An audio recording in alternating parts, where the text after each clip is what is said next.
Hello and welcome. I am Suit and Tie with XPLoot.com, and this is Daz Studio Basics. Today we're going to be going over the very basics of navigation. But before we start, please hit the like button and subscribe, and then click that happy little bell button to be notified when new videos are released. So I'm going to be going over finding your products in the Content Library tab, the Smart Content tab, and even finding them by category.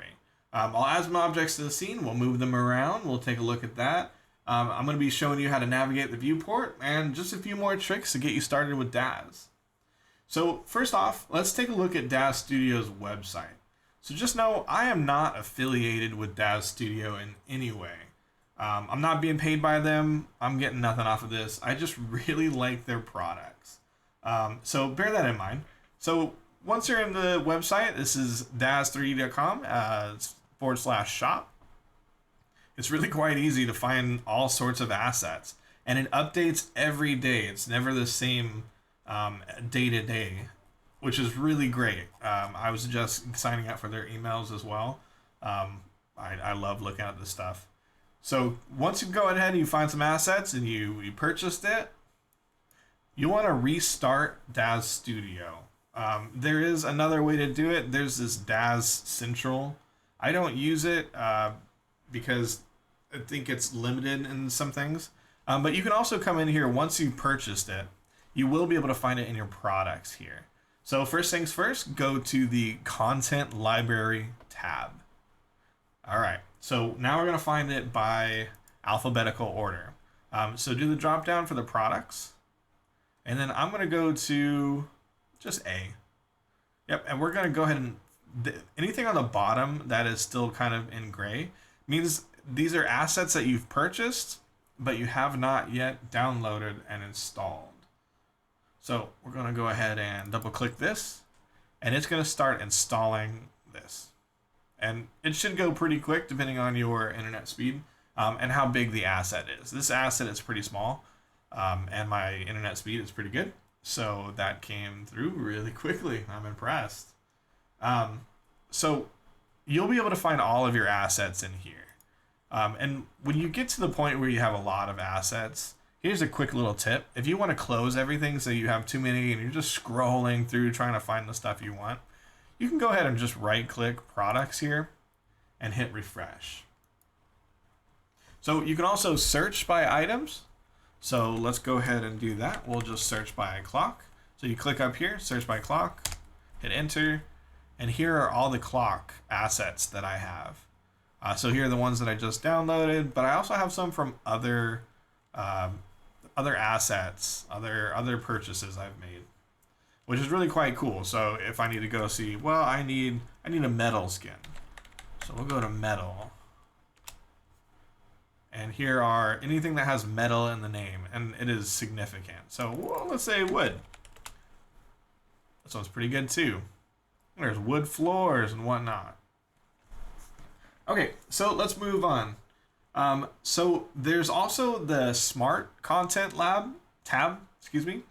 I am not a huge fan of it. It is useful in some ways. So let's go ahead. It is in the tab. It should be pretty close to your Content Library tab. I have mine mixed up. So before we get into it, if you ever want to go find a new tab, or say you accidentally undocked it or you closed the tab and you want to get it back, you'll just right click down in this area and go add pane or tab, and then you should be able to find it in here. And there's quite a few. So you should be able to find, the smart content. All right, so let's just go. So this is, as I was saying, this is good for some things, and I feel like sometimes it's a little bit limited. Sometimes I find that assets are in weird places, or we have this lost and found up here that just has some random stuff.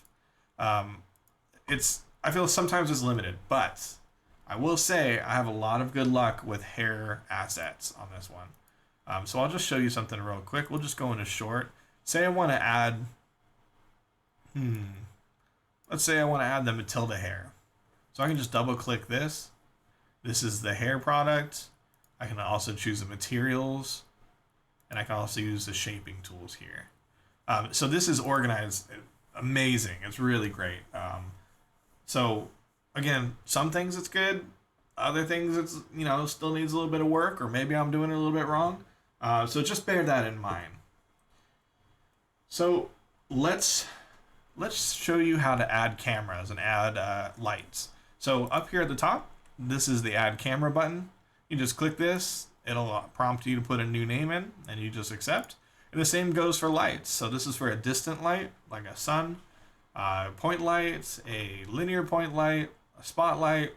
So this is for a new primitive. A primitive is just a basic shape. So this is, we can add like you want a cube in here, a 5-foot cube, and you can also change like the size metric. So it could be centimeters or meters. I want to keep it in feet because I use the imperial system. Accept. And there I go. I got a big old cube just hanging out in the room. So I'll go ahead and delete that. All right. So moving on, we're gonna just scoot on over here. So if this is highlighted here, if it's highlighted in yellow, like that, it means that when you're in your scene, you can use WASD. I'm gonna hit W, and it'll move you forward and back and to the side. So it's sort of like video games. If you have this one on, you could use your middle key or the middle button on your mouse to kind of navigate around. So there's a bit of a catch to this for me. I don't typically stay in that mode. So I usually stay in one of these three modes. So this is the translate tool. It allows me to pick something and translate it, move it. If I need to make some small adjustments, I can also use the rotate tool. And then this one here is just a mixture of both. It's pretty much just everything in one. I use it sometimes when I'm doing a lot of like fine tuning, but not always, because this stuff kind of gets in the way and I find myself clicking the wrong one and it gets all messy. So I do usually stay in the translate tool. But once you're in the translate tool, you can't use the middle button to click around. So that brings us to the next point, is these tools here will let you navigate. So this is the orbit. That'll let you orbit around. We also have the pan. So I can pan up and down. This is the zoom. You can zoom in by moving it down and zoom out by moving it up. You can also scroll with your mouse. You can scroll in and out. So I will use this one for like fine tuning. If I just need to drag it in just a hair. Otherwise, I'll just go ahead and use my scroll. It allows me to get where I need to go pretty quickly. There's also the frame.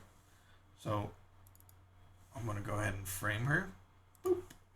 See, now that puts her right in the middle. So all you have to do is select an item and then click that frame.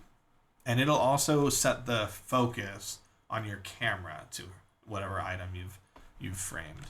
I'm going to Control Z to get me back. And then this is the reset. Honestly, I don't view reset very often because it usually puts me in some weird place. Oh, like that. Okay, so moving on. So now we're going to skip back up here. Follow along. So these ones are all pretty complicated, and we're not going to go over them today. So I'm just going to skip to the render settings. So this button here will quick get you to the render settings. You can also just use this tab, and this will tell you all about what your render looks like. Now these details are all for another day, another tutorial. So I'm just going to skip past that. The next important button is this render button. So if you click here, it will render the scene.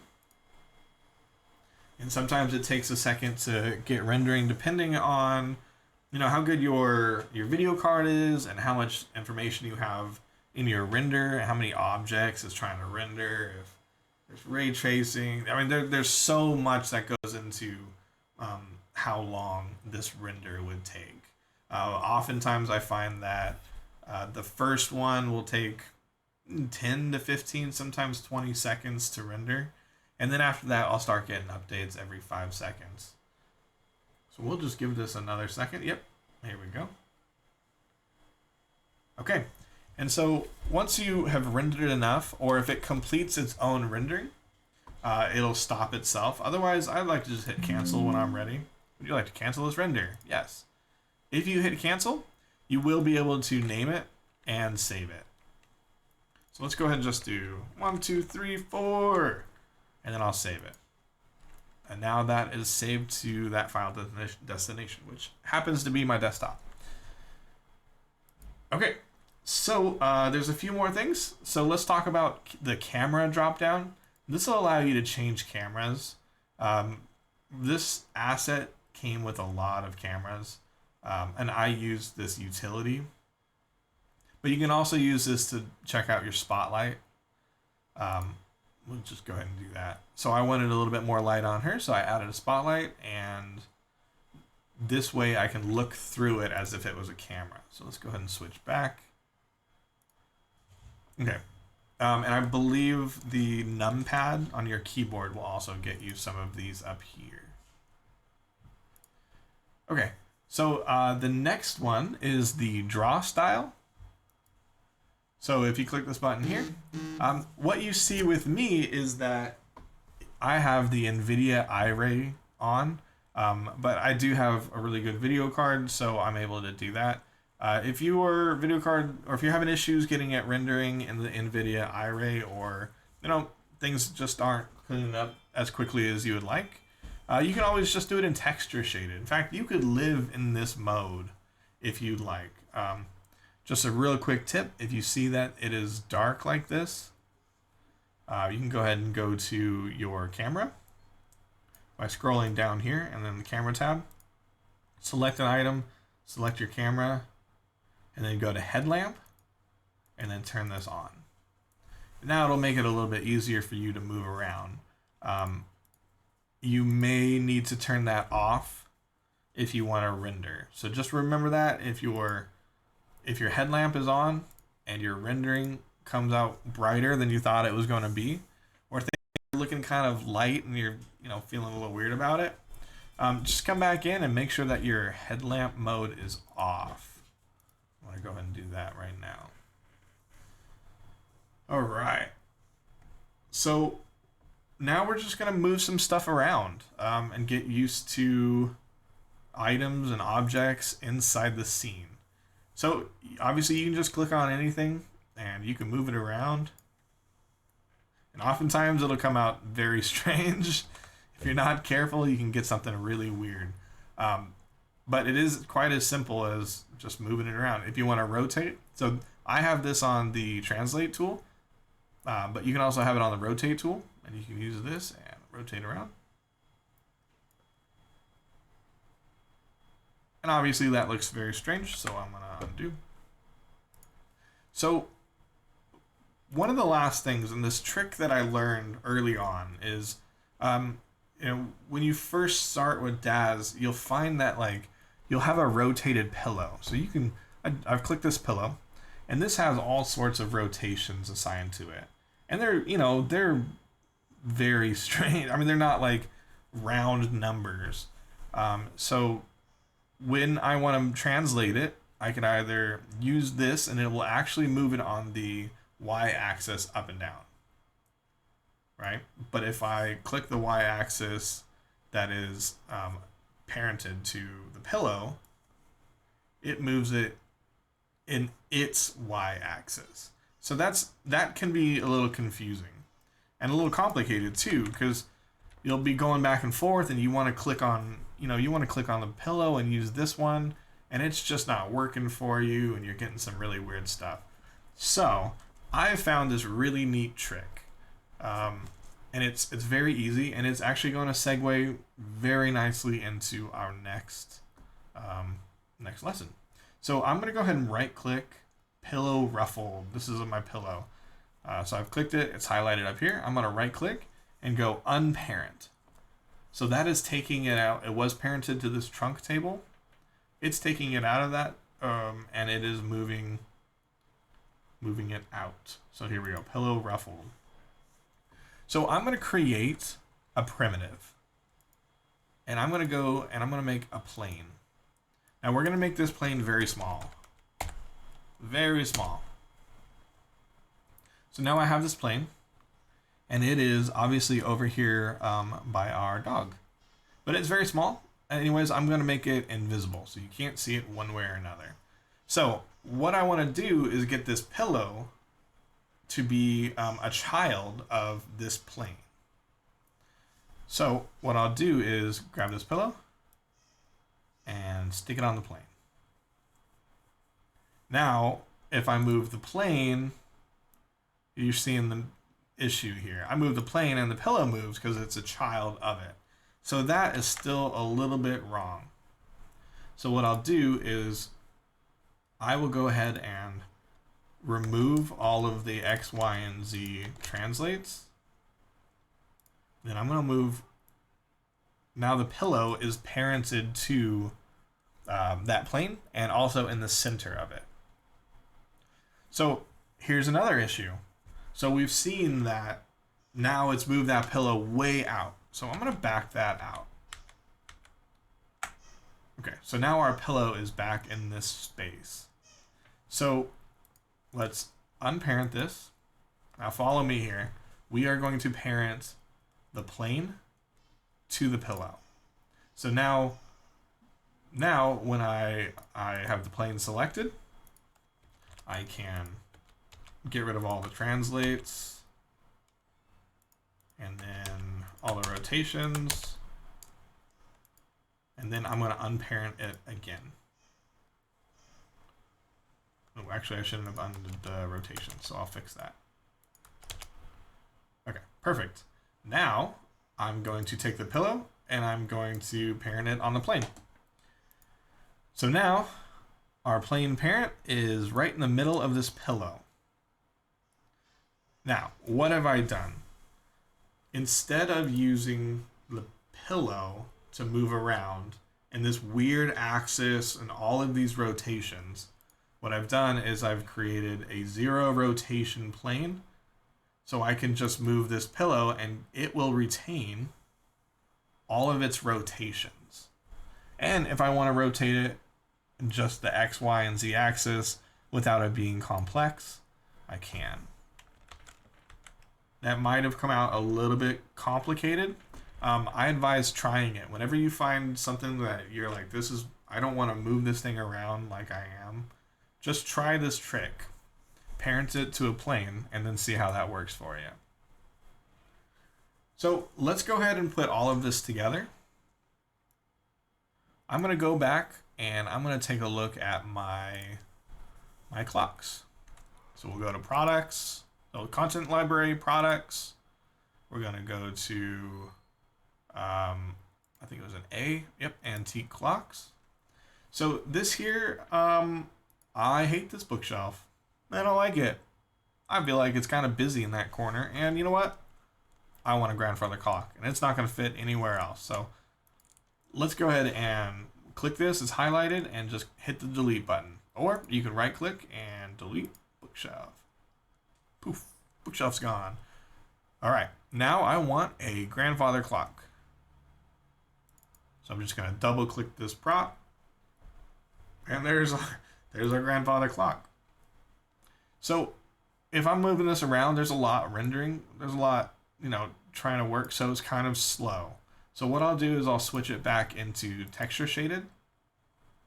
And then I will come down here and rotate this 90 degrees. I always do that. Negative 90 degrees. And you can also use these sliders if you want. And then I will move this up against the wall. That thing is huge. So I'm going to just scale it down a little bit. And voila. All right, now that it's in the place that I want to put it, I'm going to come back up here into the draw style and then put it back on NVIDIA iRay.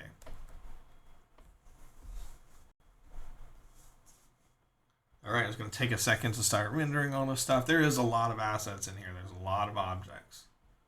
There you go. Grandfather clock. I love it. Although that's kind of weird with this bush, so I don't like it anyways. There we go. Perfect. And then we'll we'll render our scene. All right. So thank you for watching. Again, I'm Suit and Tie. I'm with XPLoot.com. Make sure to like and subscribe. And if you have any questions or concerns, if you want me to go back over anything in depth, just feel free to put that down in the comments. I'd love to hear what you guys have to say. Thank you for joining me. And in a second, when this renders, I will go ahead and let you go. And of course, this one's going to take forever. So don't forget to click the notification button as well. And big thanks to Daz Studio, because your product is awesome. I love it. And I have all sorts of fun with it, and I hope you do too. So thank you very much, and you guys have a wonderful day.